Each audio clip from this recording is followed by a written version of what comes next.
आज स्टँडिंग कमिटीची आमची बैठक होती नेहमीप्रमाणे आणि बैठक संपल्यानंतर आम्ही सगळे जेवायला जातो त्यावेळेस तिकडे माझी पर्स होती.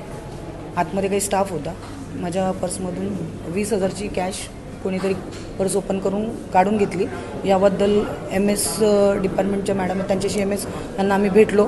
त्यांना सगळी घटना सांगितली. त्या तिकडे अवेलेबल होत्या.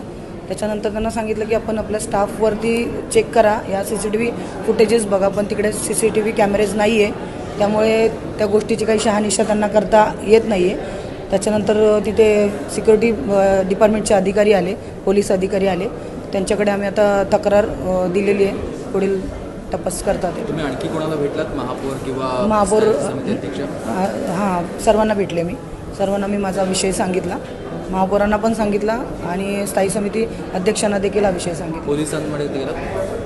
पोलिसांकडे आता तपास चालू आहे, पण रितसर कंप्लेंट करणं बाकी आहे अजून. आता कंप्लेंट करणार आहे. तुमचं कोणावरती माझा असा आरोप कोणावर नाही आहे, पण हे महानगरपालिकेच्या जर नगरसेवकांचेच पर्स तिकडे सेफ नाही आहेत, तर बाकी काय असणार आहे? आणि 5 ते 10 मिनिटाच्या अंतरावरती रेग्युलर तिकडे पर्स ठेवून सगळेच नगरसेवक जेवायला जातात. अशा या पद्धतीने महिला नगरसेवकांच्या पर्स ओपन करून त्याच्यातून पैसे काढणं हे कितपत योग्य आहे? किती रुपये होते? 20,000 रुपये.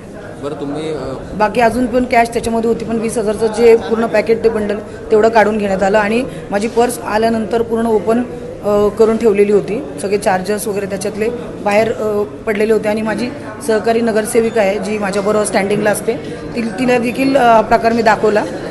तिने ते डोळ्याने बघितलं की पर्स कशा अवस्थेत पडलेली होती आणि जाताना पर्स कशी ठेवलेली होती आणि येताना पर्सची अवस्था काय होती. महानगरपालिकेत नगरसेवकांच्याच जर पर्स सेफ नाही आहेत तर कसं होणार आहे? मला प्रश्न पडलेला आहे.